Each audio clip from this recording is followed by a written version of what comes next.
Hello, Badgers. Time to answer some more questions from the SJWs. Enjoy.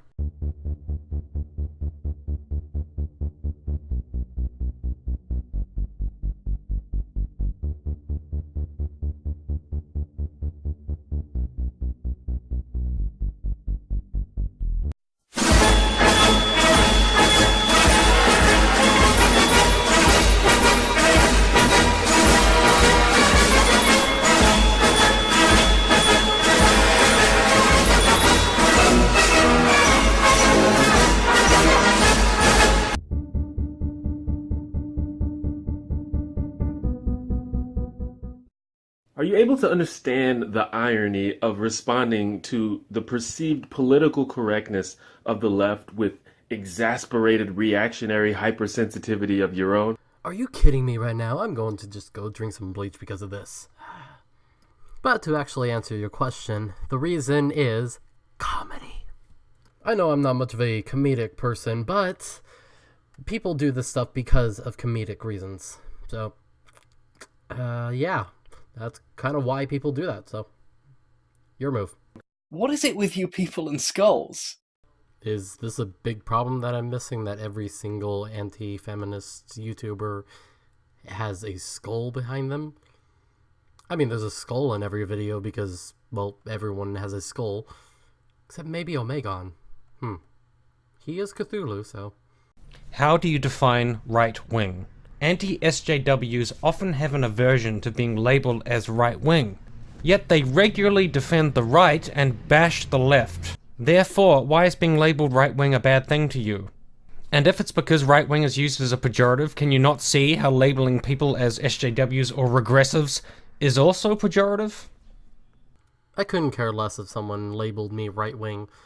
The left is always going to label me right-wing, and the right is always going to label me left-wing. Yeah, the simple reason being that I ascribe to a lot of right-wing ideology with economics, but a lot of left-wing ideology with society. And when the two mix, they create perfection. Rather than telling people you disagree with to drink bleach, wouldn't it be more productive for you to have an actual conversation about the issues you feel matter? Or is it just easier to do the bleach thing? Things would be so dull and boring if we didn't have jokes thrown in. I mean, we do talk about all the stuff that you talk about and responding to you and all that stuff, but we need to throw in something to get off the edge. You claim to be proponents of rational, logical, evidence-based argumentation. That's great. That's entirely laudable. But when I look at your online activity, when I look at, I don't know, for example, your Twitter feed, that's often not what I see. How do you reconcile this claim to be evidence-based and rational and logical against stuff like, oh, I was just trolling you, oh, I was just shitposting, or TLDR? And what's wrong with having our own fun? I mean, on social media, yeah, we just kind of crap about, but we do actually bring up arguments and intellectual thought into the videos, and we do bring up facts, so... that should be what you look at, rather than what we do on our personal time. No, seriously? What is it with you people and skulls? You're the one who seems to have the obsession with skulls right now. Oh, God. Oh, sorry, man. You were saying shirtless dude? Are you aware that the ridiculous buzzwords you helped to popularize, like SJW and cuck and regressive, have all lost whatever meaning they once had and only serve now as casual insults and pejoratives to derail any meaningful conversation? I'm not an insult kind of guy myself, but those were kind of comedic. Used properly, they're funny. And the way you guys use words like rape and trigger, yeah, you kind of devalue those words a lot, and I think that's even worse than insults being devalued. For the last time, what is it with you people and committing actual literal felonies? Like, you might want to work on that? I mean, I thought the Ralph retort was so rational when he was fantasizing about beating up women with dyed hair, but then he assaulted a police officer, and finally I was convinced. Where feminism and a lot of the SJW beliefs are very collectivist. Anti-SJWs, anti-feminists, we are not actually collectivists, so I've never actually been a fan of Ethan Ralph, and what he did I definitely condemn. But I don't see many SJWs and feminists calling out people in their own groups for bad things they do. Where's the feminist videos about Mattress Girl and her false rape accusations? I mean, feminism and SJWs, you guys have basically a similar political path that you go down. But us, we don't have anything like that at all. All we do is look at information and relay facts, bring commentary about things and such. Me and Sargon are on two opposite ends of the spectrum when it comes to politics. And me and Milo Yiannopoulos are also different. Very different. You're actually comparing apples to oranges here, something that you claim we always do, when we never actually say all feminists are like this, or even all SJWs. In videos and in the comment sections, anti-feminists often take up the most extreme or the weakest feminist position they can find, or they just straight up misrepresent what the feminist position is. Instead, why not take up the strongest, most robust feminist argument you can find and really challenge yourself? Well, the strongest would be the ones that are arguing for women's rights in the Middle East and other Muslim countries. So, yeah, we actually don't have any problem with that at all. It's the Western feminists that we have a problem with. The ones that feel women are being oppressed in every aspect of life with things like the wage gap, the pink tax, and all that crap that we've debunked many times. I am deeply concerned with male addiction rates, suicide rates, and abuse rates, because I have worked with these issues in the quote-unquote real world. Would you be willing as anti-feminists to put aside your differences with feminists for the greater good of addressing these issues, especially as the kind of solutions needed are not necessarily gendered? And if so, I would actually like you to let me know, because I'm not fucking around or presenting any gotchas here. I actually really think that we could get something done if we work together. So, yeah. I really don't mind that at all. I would live stream with you or any other feminist, SJW, whatever, to talk about issues and such. I'm not much of a debater. I'm a commentator. So I wouldn't do a debate stream with you. It's not really my thing. But we could definitely talk about all the issues that are going on in the world and such. Like if you want to talk about the problems that men are facing, or you want to talk about all the problems that women have in the Muslim world, or anything like that. Again, I'm not much of a debater, so these would just be discussion streams if you were up to it, rather than debate streams. So, yeah. What is third wave feminism? Because I've often heard you folks insist that you have no objection to feminism in general. It's specifically third wave feminism that you have a quarrel with. So what is third wave feminism specifically? And what specifically about third wave feminism do you have such a problem with? Well, third wave comes after the second wave of feminism, which already won what it was after. Do you understand first, second, third? So this third wave is the third wave of feminists, the new generation of feminists in the Western world. We're only speaking in the Western world with this, because in places like Saudi Arabia, this might be the first wave of feminists in Saudi Arabia.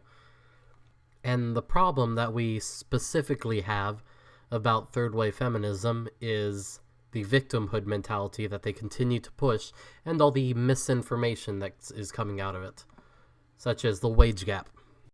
Why is it that this feminist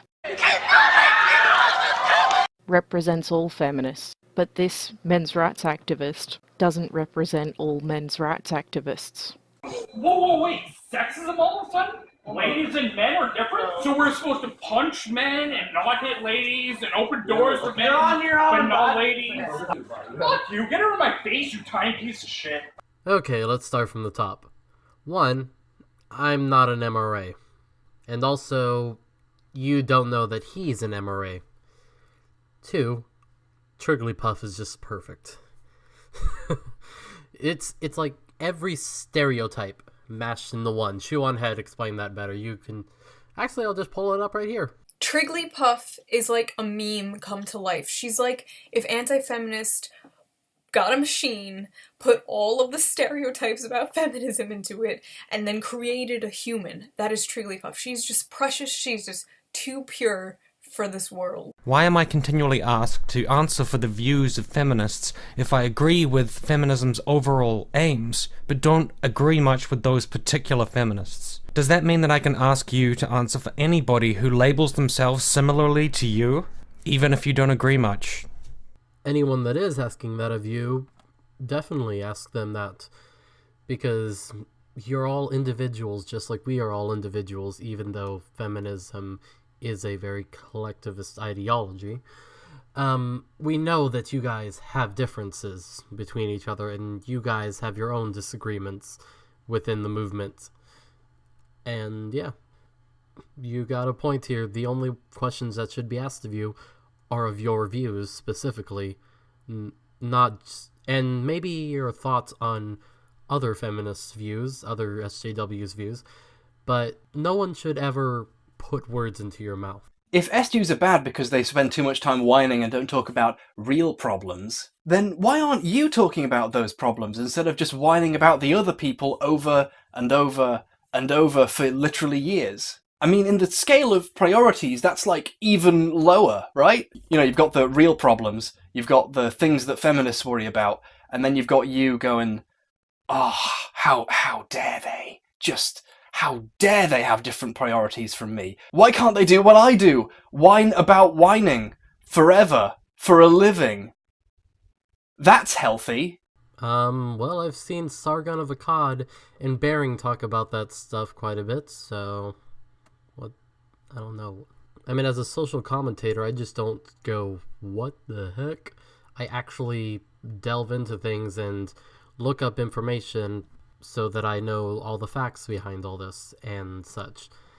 That I can bring the facts to people. That's what I do as a social commentator. I commentate. Why don't you seem as concerned with actual feminist theory in academia as you are with wrecking people for views? Well, the extra views would be nice. That's not the main thing that I'm going at. Each one of us is a different flavor for different people of different tastes. Some people like me. Some people like Bering. Some people like Sargon of Akkad. Some people don't like Bering but like Sargon of Akkad. And all that stuff. And yeah. And we talk about this stuff because, well, we just want to bring our voices into this and give our opinion, just like you give your opinion on things. Since so many of you profess to be admirers of second-wave feminism as opposed to third-wave feminism, I thought it would be interesting to ask which second-wave feminists in particular do you appreciate? Christina Hoff Sommers. Which books written by second-wave feminists have you read and found interesting? Who Stole Feminism? Which second-wave feminist activists have you specifically admired as you formed the opinion that you like second-wave feminism but you have no use for third-wave feminism? I'm just curious.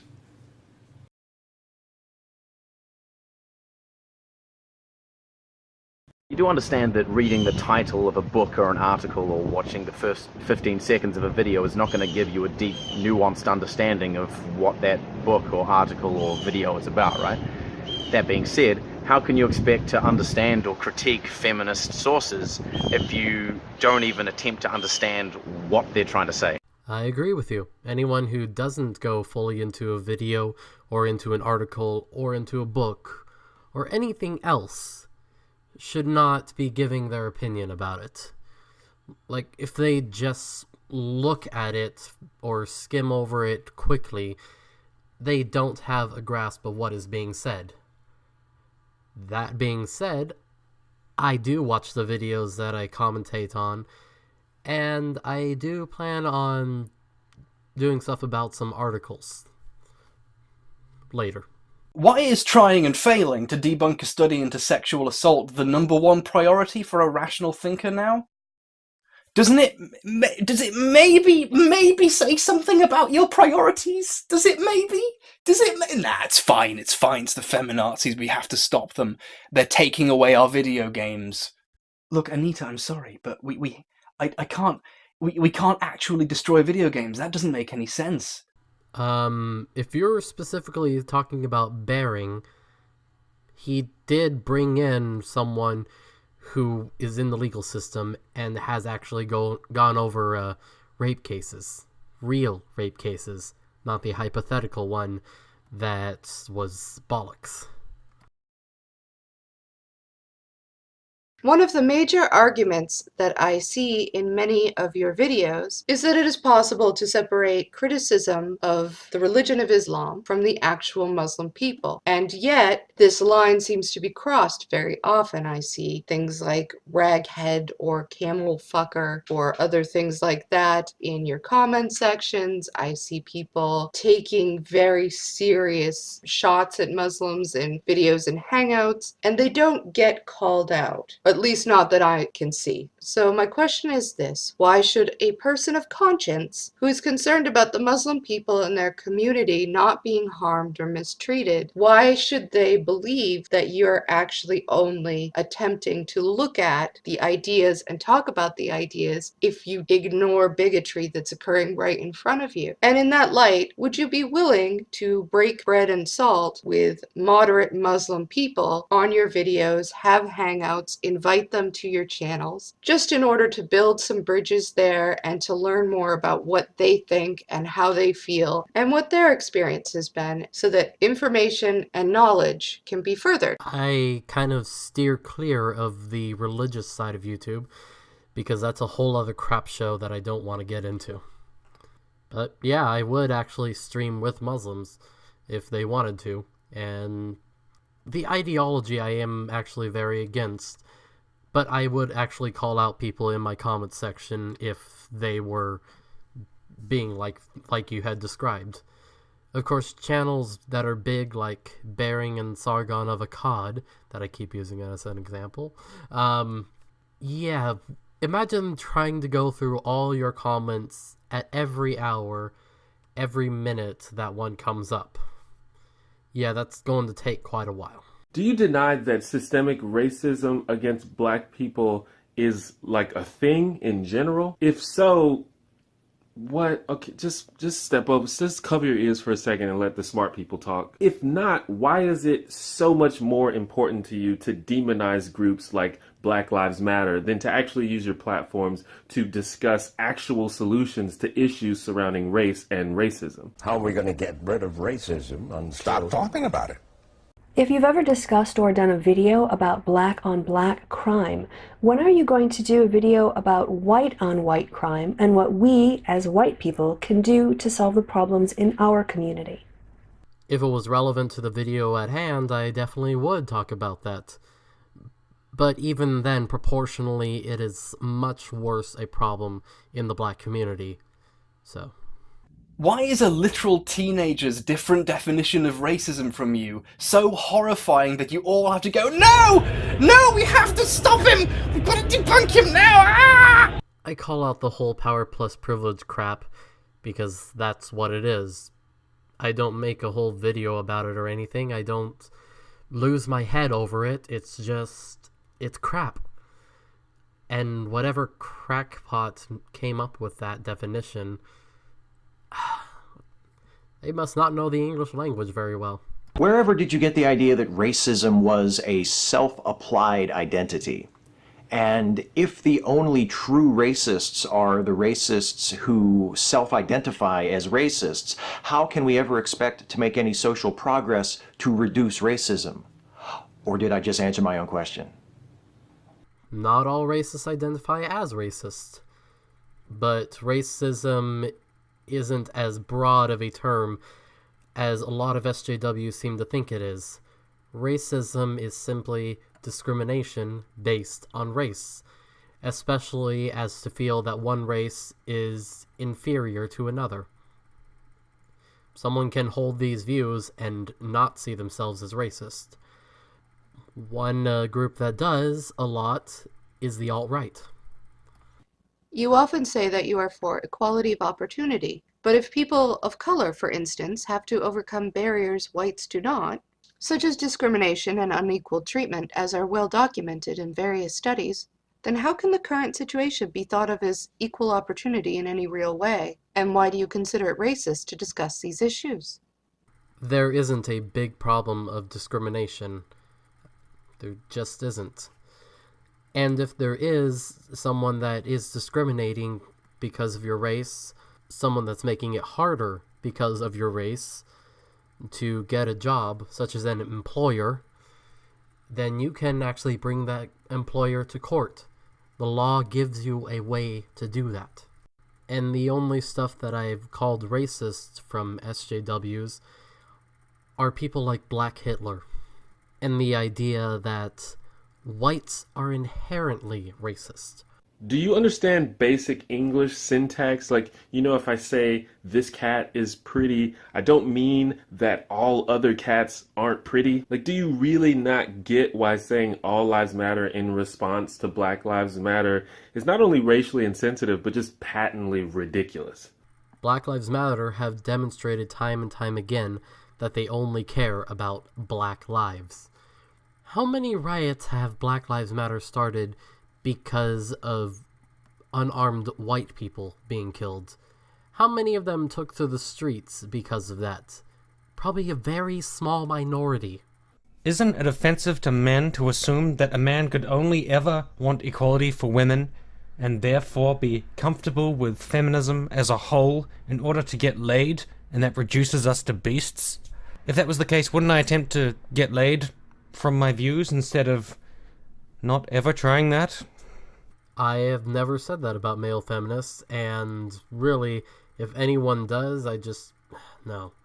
I disagree with people using that. So, people follow different ideologies for different reasons. I'm an egalitarian because I was raised that way. If you say you're an egalitarian, will you call out the man-hating slurs that you see coming from people within your community? People who use terms like cuck, beta male, faggot, or mangina? All of these things basically distill men down into thinking that the most important thing about them is to be having sex with a woman. That's rather offensive. So what are you doing to stop this kind of behavior in your community? Well, one, we can look at whether it was used in a malicious intent or a comedic one. I mean, just look at Milo Yiannopoulos' Dangerous Faggot tour. I don't have any problem with that. It's a comedic aspect. He isn't using that for any malicious intent. So, and I'm not doing anything to stop people from their own free speech. I can disagree with what they use. I can disagree with their language and such, but I don't control other people. They're individuals. What is the number of followers, the number of likes, the number of dislikes, the number of retweets, the number of subscribers, any of those numbers, any of those metrics, what have they got to do with the argument? Deepak Chopra, for example, a man who trots out an endless stream of pseudoscientific quantum woo bollocks, has nearly 3 million followers. So what? Those people follow him because he tells them what they want to hear. Why even mention the number of followers you have? What difference does it make? You're right. It doesn't make any difference. Which is why I've never used that as an argument, and I don't think anyone should. It's stupid. But also there's an SJW idea of the punching up versus punching down thing, which they use the number of subscribers a channel has as reason why you should not go after them, which is stupid. Why is it that you go on and fucking on about safe spaces and trigger warnings and delicate little flowers, but continue to hide behind your cartoon avatars and your childish pseudonyms? And whenever anyone calls you out on your sexist, racist, homophobic, bigoted rhetoric, you become the argument of your own scorn and are hashtag triggered, as they say. Well, it has to do with anonymity. Some people, what happens on YouTube could hurt their real life because of feminists or SJWs that might be anywhere that would really hate the kind of videos that people like me do. So, and if you keep your face from being seen, it's harder to be doxxed. You've heard of all the swattings that have happened to people who have been doxxed, right? Yeah, it's not pretty. Also, there seems to be someone on this very video that I'm talking about that hides her identity. Why not call her out if you're calling us out? Are you willing to publicly acknowledge and admonish the massive amount of hatred, bullying, harassment, and intimidation that a lot of your fans infringe upon people? And I don't mean these tiny disclaimers that you put under the description fold or flash for 2 seconds at the beginning of the video that you know nobody reads. I mean a public and ongoing anti-bullying stance. Or do you kind of like watching your fans go around harassing people and calling them slurs and telling them to kill themselves? You kind of like it, don't you? I mean, if that's your thing, and I guess that's just what you're into, just makes you a dick. Well, we can't control what our fans do, but I am very against the kind of stuff that you're describing. If any of my fans are doing that, just stop. It's crap. Politeness goes a long way. Even when you're disagreeing, you can be polite. Of course, there are times where you're just being comedic and these people always go on about your comedy being horrible and thinking that you're out to get them or something. But if I have to make a video every single time one of my fans does this, then that would be most of my channel. Well, probably not right now. I don't know how many of my fans actually go out and do that. Well, see, I can't even see what my fans are doing. I don't know what they're doing outside of the video or anything. I don't want to see that stuff in my comment section, and I would call that crap out in my comment section, but I can't control what my fans do. Why do you find it so hard to believe that feminists are being harassed online? Because so many of them have a very skewed view of what harassment is. Do you remember Humongous? Do you understand the key importance of reproducibility and repeatability in scientific research? That's simply going to Google Scholar, doing a 30-second search for keywords and pulling out the first paper you find that backs up your stance is not a particularly credible way to do research. That you have to have a much broader overview to read the material, to follow the citations through, to look at the broad brush approach to a particular problem. You do realise that you're as much of a social justice warrior as those you critique. It's just that you espouse a different form of social justice, a rather less considerate, rather less forgiving, rather less kind form of social justice. You and I seem to agree on a lot here. And you even have the same microphone that I do. Wow. But I do agree that people need to do more research into everything that they're looking at. That includes anti-feminists and feminists alike. Also, can you point out where I'm being rude to people on my channel? Because I always hold a polite stance, as polite as I can be. So, if you identify as an egalitarian, then I'm interested in your take on the usefulness of the concept of the original position as laid out by John Rawls in his theory of justice. I have no idea what you're talking about or who that is, really. As a supporter, as a proponent of freedom of speech, why do you want to quash academic freedom? If you're not familiar with the concept of academic freedom, it's worth, in the UK at least, looking up the 1988 Education Reform Act and seeing what that says about the rights of academics to put across unpopular opinions. I am very much for academic freedom.